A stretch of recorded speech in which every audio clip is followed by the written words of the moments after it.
एक दफा का जिक्र है। सरसब्ज पहाड़ियों से घरी हुई एक छोटी सी बस्ती में दो बहन भाई रहते थे, राफी और आयशा।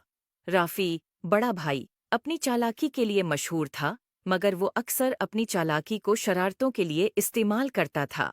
आयशा, इसकी छोटी बहन, नेक दिल थी, मगर राफी के शरारती कामों में बह आसानी से शामिल हो जाती थी।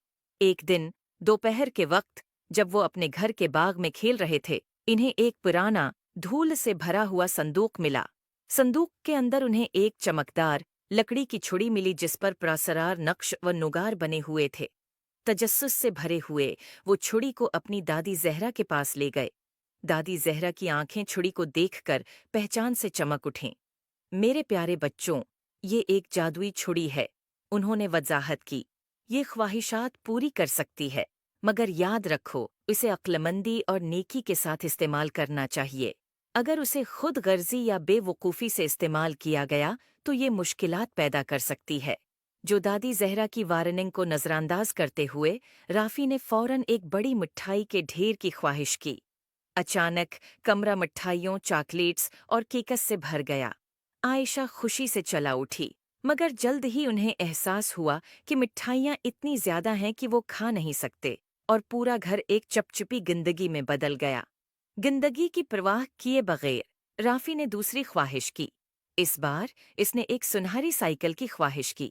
एक चमकदार सुनहरी साइकिल जाहिर हुई, मगर ये इतनी भारी थी कि चलाने में मुश्किल थी, और जैसे ही राफी ने उसे चलाने की कोशिश की, वो टूट गई। मायूस होकर इसने एक के बाद एक ख्वाहिश करना जारी रखा। हर एक ख्वाहिश का नतीजा किसी न किसी मुसीबत में निकला। आयशा, जो ये सब देख रही थी, इसे दादी जहरा की बातें याद आईं। इसने नरमी से राफी से छुड़ी ले ली और कहा, चलो इसे अक्लमंदी से इस्तेमाल करने की कोशिश करें। राफी, शायद हमें ऐसी चीज की ख्वाहिश करनी चाहिए जो दूसरों की मदद करे। राफी ने हचकचाते हुए इत्तेफाक किया। आयशा ने अपनी आंखें बंद कीं और बस्ती के खशक कनवे को ताज़ा, साफ पानी से भरने की ख्वाहिश की। जादुई छुड़ी रोशन हो गई, और जब वो कनवे की तरफ दौड़े तो उन्हें कनवा चमकते हुए पानी से भरा हुआ मिला। देहाती खुशी से झूम उठे और राफी और आयशा का शुक्रिया अदा करने लगे। उन्होंने जो खुशी बस्ती को पहुंचाई, उसको देखकर राफी ने जादुई छुड़ी की हकीकी ताकत को समझा। इसने अपनी पछली बेवकूफ़ियों के लिए आयशा और दादी जहरा से माजरत की।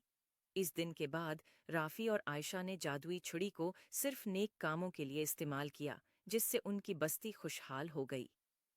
किसी नन्मा अखलाक, इस कहानी से सीखने को मिलता है कि ताकत और वसाइल को अक्लमंदी और नेकी के साथ इस्तेमाल करना चाहिए।